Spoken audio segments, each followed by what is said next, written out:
መደባበቅ አትሞክሪ። ሁሉንም ነገር አውቄዋለሁ። መደበቅ አትችይም። እባክህ ተወኝ ቤሉል። ለመጃጃል ምንም አቅም የለኝም። አንዴ ስራሽን ሰርተሻል። ስሚ፣ እኔ ግን የእውነቴን ነበር የምወድሽ። ከአንቺ ሌላ ምድር ላይ የተፈጠረ እስከማይመስለኝ ነበር ያፈቀርኩሽ። ቆይ የራስህን ኃጢአት በእኔ ልሸፍን ነው? ራስህ እኮ ነው የገዛ ፍቅረኛን አክስቴ ናት ብለህ ቤት ድረስ ያመጣት። ጭራሽ ይባስ ብለህ ደግሞ አንድ ቤት ውስጥ 2 ሴት ማውራት።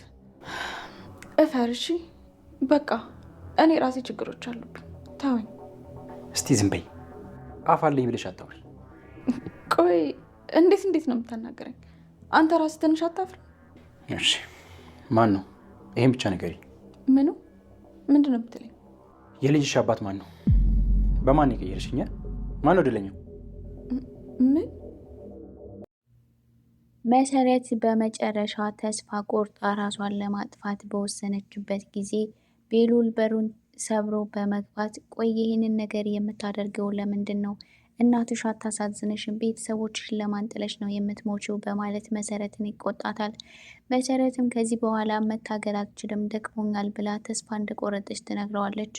ቤሉልም ቆይ ተስፋ እንድትቆርጭ ያደረገች ነገር ምንድን ነው ብሎ ሲጠይቃት መሰረት እንግዲህ ቴዲ ልትበቀል የመጨረሻ ያደረገችውን ነገር እንደተበላሸባት እና በኑኑ አስፈራርቶ ቴዲ ወይዘሮ ሄለን እንድትፈታ ስላደረገ ይሄ ነገር በጣም አባሳይቷታል። በጣም ይቅርታ ቤሉል፣ ወይዘሮ ሄለን ልትፈታ ነው ብላ ስትነግረው ቤሉል በጣም ይደነግጣል። ቤሉልን በቃ ይህንን ነገር አደረግሽው ብሎ ይጠይቃታል። መሰረት ምንም አይነት አማራጭ እንደሌላት እና በእህቷ ስለመጣባት ሌላ ምንም የምታደርገው ነገር ስለሌለ ታስረዳዋለች።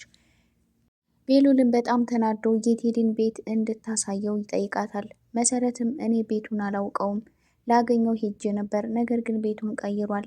ደግሞ አንተ በዚህ ሁኔታ እሱን ማግኘትም ልክ አይደለም ብላ ታስረዳዋለች።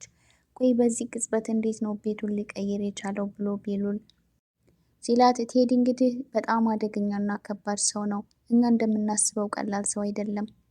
በሌላ በኩል ደግሞ የጆና የኤልሹ ፍቅር እንግዲህ በአዲስ ጀምሯል። እንግዲህ ኤልሹ ማለትም የኤልሹ ጓደኛ አዲሷ ልጅ መሰረት ማለት ነው ጆ ወደዛ ቤት እንዲመጣ ጠርተው ነበረ። እንግዲህ ኤልሹን በዚህ በጣም ተናዳ እንዴት ይህንን ነገር ታደርጋለች ብላት ነበረ።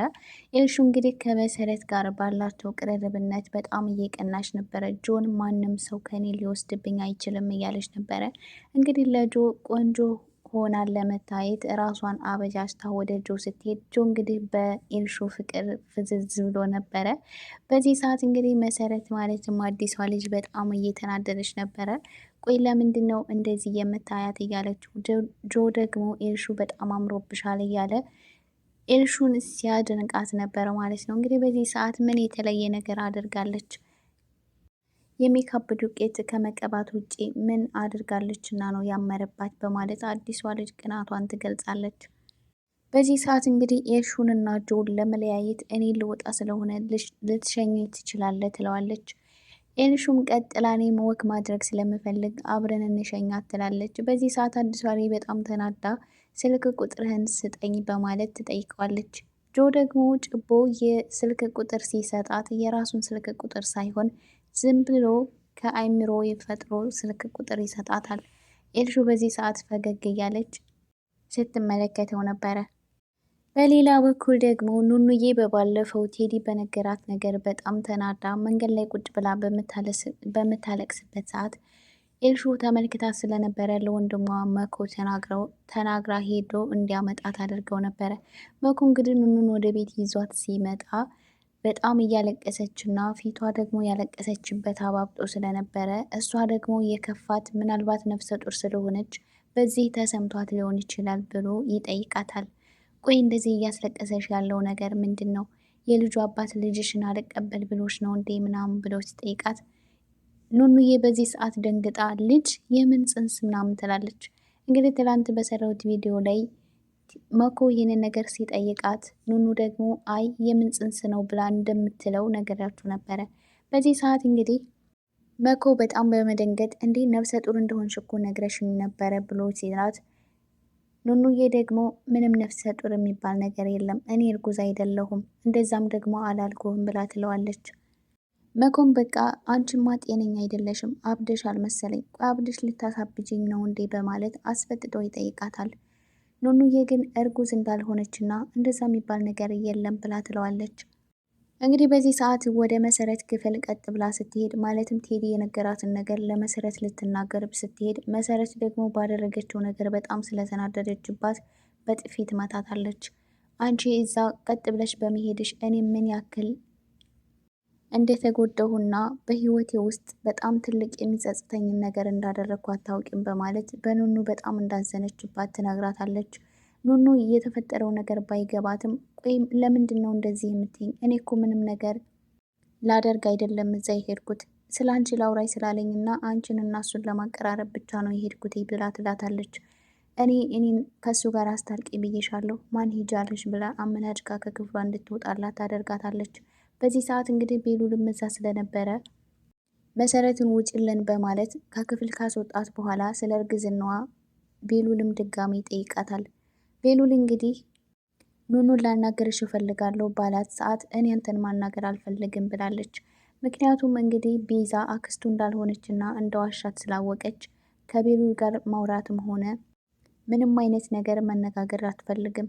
እንግዲህ ቤሉልም ያንቺን ጥፋት ለመሸፈን ነው እኔን እንደዛ ስትናገርኝ እየነበረው ብሎ ቆይ ግን በማን የቀየርሽኝ ብሎ ይጠይቃታል። ቆይ ስለምንድን ነው የምታወራው ብላ ስትጠይቀው ማን ያስረገዘሽ የልጅሽ አባት ማን ነው ብሎ ሲጠይቃት ኑኑ በዚህ ሰዓት በመደንገጥ ቆይ ያንተን ጥፋት በእኔን ለማሳበብ እየሞከርክ ነው እንዴት ትለዋለች።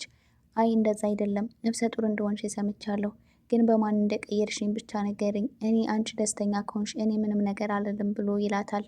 ኑኑዬ ደግሞ ነፍሰ ጡር እንዳልሆነችና እንደዛ የሚባል ነገር እንደሌለ ትነግረዋለች።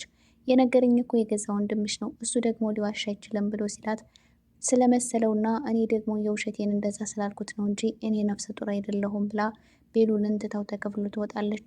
በዚህ ሰዓት እንግዲህ አይምሯ ውስጥ እየመጣ ያስቸገራት ነገር ቢኖር ቴዲ የነገራት ነገር ነው። መሰረትና ሞኮ እህትና ወንድሞችሽ አይደሉም፣ ትክክለኛዋ እናትሽ ወይዘሮ ሄለን ናት ብሎ የነገራት ነገር ራሷን በመስተዋት እያየች ቆይኔ እና እሷ ምናችን ነው የሚመሳሰለው እያለች ነበረ። እንግዲህ ወዲያውኑ ወደ እስር ቤት በመሄድ ወይዘሮ ሄለንን በማግኘት እሷን ትኩር ብላ እያየች ቆይኔና አንቺ ምናችን ነው የሚመሳሰለው እያለች ወይዘሮ ሄለን እንግዲህ በኑኑ ሁኔታ በጣም ግራ ስለተጋባች አንቺ ደግሞ ምን ልትሆኝ ነው እዚህ የመጣሽው ብላ አመናጭቃ ከዛ ከእስር ቤት እንድትሄድ ታደርጋታለች። ኑኑዬ ግን በጣም ተናዳና ስሜታዊ ሆና ስለነበረ እኔና አንቺ ምናችን ነው የሚመሳሰለው? እንዴት ነው እኔና አንቺ እናትና ልጅ የምንሆነው? እኔ መቼም ቢሆን ያንቺ ልጅ ልሆን አልችልም። እኔ እኮ አንቺን በጣም ነው የምጠላሽ። አንቺ በጣም ጨካኝ ሴት ነሽ። የእኔ እናት ልትሆኝ አትችይም ትላለች። ወይዘሮ ሄለን እንግዲህ ኑኑ እያወራችሁ ያለው ነገር ስላልገባት ቆይ አንቺ ልጅ አበድሽ እንዴ? ቆይ ምን ነክቶሽ ነው? ስለምንድን ነው የምታወሩ? ትላለች። ወይዘሮ ሄለን እንግዲህ ኑኑ ከሄደችም በኋላ ወደ ውስጥ ከገባች በኋላ ኑኑ ለምንድን ነው እንደዚህ እያለች ያለችው? ቆይ ምን ተፈጥሮ ነው እያለች በጣም ብዙ ነገር ታስባለች። አሁን ላይ ወይዘሮ ሄለን ከእስር ቤት ልትወጣ ስለሆነ ቴዲ ደግሞ አንድ የደበቅኩሽ ነገር አለ ስትወጪ እነግርሻለሁ ብሏት ነበረ። ይሄ ነገር እንግዲህ ወይዘሮ ሄለን ይህንን ሚስጥር ካወቀች በቃ ጨርቋን ጥላ የምታብድበት ጊዜ እየደረሰ ይመስላል። ምክንያቱም እስር ቤት ከመግባቷም ከምንም በላይ ይህንን ነገር ማወቋ እሷን በጣም ሊጎዳት ይችላል ማለት ነው። ምክንያቱም ኑኑን ምን ያክል ስታሰቃያት እንደነበረና በጣም ብዙ መከራና ግፍ ስታደርስባት ነበረ ማለት ነው። እንግዲህ የራሴ ልጅ ናት ብላ ለምታስባት በጣም ብዙ ዋጋ እየከፈለች የራሷን ልጅ የሆነችውን ግን የራሷ ልጅ እንዳልሆነች ስለምታውቅ ብዙ መከራዎችን ስታደርስባት ስለነበረ የዚህ ጸጸት ብቻ ሊያሳብዳት ይችላል ማለት ነው። እንግዲህ ከቴዲም ጋር የመጨረሻ የሚቆራረጡበት ጊዜ ሊሆን ይችላል።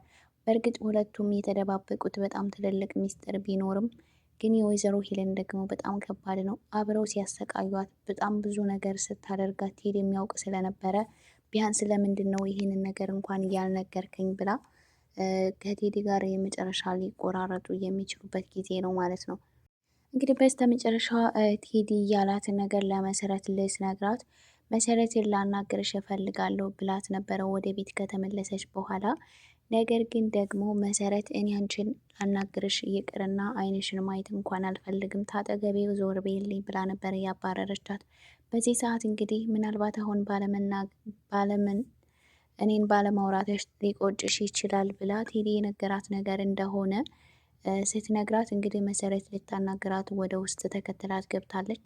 እንግዲህ ምናልባት ኑኑዬ ሁሉንም ነገር እውነቱን ከነገረቻት እና ይህንን ነገር መሰረት ከሰማሽ መሰረት ውሸቱን ነው አንቺን አእምሮሽን ለመበረዝ እየተጠቀመበት መንገድ ነው እና በጭራሽ ሊሆን አይችልም ብላ ኑኑዬን ልታሳምናት ትችላለች ማለት ነው። ግን መሰረት አንድ የምታውቀው ነገር ቢኖር ምንድን ነው ኤልሹ የወይዘሮ ሄለን ልጅ እንዳልሆነች ታውቃለች። ይህንን ነገር ደግሞ የነገራት ቴዲ ነው። ከዚህ ቀደም ደግሞ ለመሰረት ቴዲ የሆነ የምነግርሽ ነገር አለ ብሎ ሊነግራት ብሎ ነገር ግን አሁን ጊዜው አይደለም ብሎ ትቶት ነበረ። የምነግርሽ ግን ስለ ማንም ሳይሆን ስለ እህትሽ ስለ ኑኑ ነው ብሏት ነበረ። ያንን ነገር አስታውሳ ምናልባት ደግሞ እውነቱንም ሊሆን ይችላል ብላ ለብቻዋ በሆነችበት ሰዓት ቴዲ ለኑኑዬ የነገራትን ነገር እየደጋገመች ወደ አይምሮዋ እያመጣች ታስበዋለች።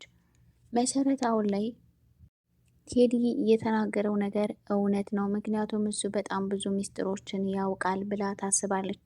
ነገር ግን ይህንን እውነት ማንም ሰው እንዲያምን ስለማትፈልግ ለኑኑም ቢሆን ቴዲ ውሸቱን ነው፣ በጭራሽ እሱ የሚልሽን ነገር እንዳታምኒ ብላ ትላታለች ማለት ነው። እንግዲህ ኑኑ ወደዛ በመሄዷ ወይዘሮ ሄለን ከእስር ቤት ልትፈታ እንደሆነና ቴዲ ትልቅ ስህተት እንድትሰራ እንዳደረጋት ለኑኑ ትነግራታለች ማለት ነው። በዚህ ሰዓት እንግዲህ ኑኑ ወደ ቴዲ መሄዷ በጣም ይጸጽታታል ማለት ነው። ሌላ አንድ ደስ የሚለው ነገር አሁንም ቢሆን ቤቲ እና መሰረትም ሆኑ ቤዛ ቴዲን የሚበቀሉበት አንድ መንገድ አለ። እሱ ምንድን ነው? ቴዲ ለቤቲ ለነ መሰረት ማለትም ለጓደኛዋ ለሆነችው ለቤዛ ሁሉንም ነገር እንደተናገረች ምንም የሚያውቀው ነገር የለም። መሰረትም ለቤቲ የነገረቻት ነገር እንዳለ ስለማያውቅ ቤዛ እንደዛ የተቆጣችውና የጮኸችበት ከዚህ አልቅሳ እንደሄደች ማለትም የዛን ቀን እንግዲህ ቤቲ ወደ ቴዲ ሄዳ ነበረ። በዛን ሰዓት እንግዲህ ቤቲ ወደ ቤት ስትመለስ እያለቀሰች እና ከፍቷት ስለነበረ በዛ ምክንያት እንግዲህ ቤዛ ደውላ ቴዲ ጋር ጮኻበት ነበረ ማለት ነው። በዛ እንጂ ሌላ ነገር እየተፈጠረ ነገር እንዳለ ምንም የሚያውቀው ነገር ስለሌለ አሁንም ቢሆን ከቴዲ ጋር በፍቅር የመቀጠል እድል አላቸው ማለት ነው። ስለዚህ ቤቲን ይቅርታ ከጠየቃት ቤቲ ደግሞ ይቅርታ አድርጌልሃለሁ ብላ ቀርባ ቴዲን ሊበቀሉት እና ድጋሚ የሚያገኙበት መንገድ ሊያገኙ ይችላሉ ማለት ነው።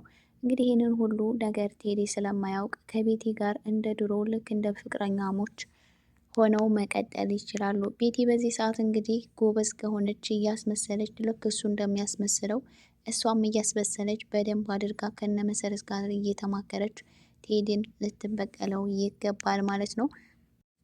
ቢሆንም ግን መሰረት አሁንም ቢሆን ወደ እስር ቤት ሄዳ ማለትም ወይዘሮ ሄለን እንዳትፈታ ማድረግ እንዳለባት ቤሉል ሲነግራት ነበረ። ይህንን ነገር ድጋሚ ማድረግ አለባት የምትሉ በዚህ ሀሳብ የምትስማሙ ቪዲዮ ላይክ እንደዚሁም ቻናሉን ሰብስክራይብ በማድረግ ቤተሰብ ሆኑ። ቤሉልም እንግዲህ ድጋሚ መሰረት ራሷን የማጥፋቱን ሀሳብ እንድታቆመው እየነገራት ነበረ። መሰረት እንግዲህ ሌላው በጣም እያሳሰባት ያለው ነገር የጽንሱ ነገር ነው። ሆዴ እኮ እየገፋ ነው፣ ቆይ ምንድን ነው ማድረግ ያለብኝ? ሰዓቱ በጣም እየረፈደብኝ ነው እያለች ነበረ። መሰረት እንግዲህ አሁን ስለ ጽንሱ የሆነ ነገር የምታደርግበት ጊዜ አሁን ላይ ነው ማለት ነው።